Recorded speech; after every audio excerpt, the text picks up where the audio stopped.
Quand on arrive au point de faire un régime, c'est souvent, le jour où on décide de commencer un régime, c'est souvent qu'on entame autre chose en même temps. C'est-à-dire c'est un recadrage, c'est une restructuration. C'est la personne qui est un peu vasouillarde, qui par exemple est enquistée dans sa vie de famille, qui trouve pas son expression, qui a envie de le reprendre le travail. Et puis à un moment donné, le régime c'est comme le point de départ de quelque chose. On met un cadre, il est alimentaire, mais il se fait aussi sur le reste. Donc, pour celles et ceux qui nous regardent, qui vont aller chatter avec vous tout à l'heure, et pour vous, on va dire quoi? La première chose à faire avant de se revoir, c'est d'abord 3 conseils.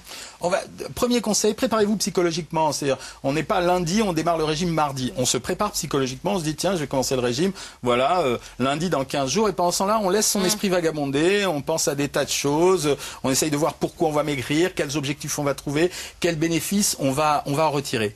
La deuxième grande chose, c'est prévoyez de craquer. Qu'est-ce que vous allez faire? Quand vous allez craquer, vous allez dire que c'est fini, que tout s'arrête, qu'on recommence plus, on repart à zéro. Pas du tout. Si jamais vous craquez, il y a 2 systèmes qui fonctionnent bien. Soit on rembourse sa dette sur les jours qui suivent, soit, par exemple, on va la payer autrement en augmentant l'exercice physique pendant 2 ou 3 jours et on se prend pas la tête. Ça veut dire qu'on a craqué, c'est pas grave. Au contraire, si on l'a fait, autant prendre du plaisir, mais on se prépare psychologiquement à savoir que si on a craqué, on a des systèmes pour récupérer les choses parce qu'on a un chemin à tenir. C'est pas un échec global de notre personnalité. Non, il n'y a pas d'échec dans le régime. On n'est que en termes positifs. Et la troisième chose, moi, et c'est pour ça que je trouve l'idée intéressante que les gens chattent, qu'ils communiquent avec vous sur le blog, qu'ils viennent sur le site des maternelles pour discuter, voir, échanger. Troisième chose, trouvez-vous des accompagnateurs.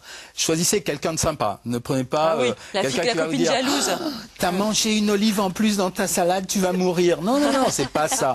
L'idée, c'est quelqu'un qui vous dit quand ça marche pas bien, t'inquiète pas, ça va aller mieux demain. Quand ça marche très bien, c'est super, qu'est-ce que t'as maigri, qu'est-ce que tu vas être belle. Trouvez-vous un accompagnateur et on est rentré dans une démarche typiquement positive.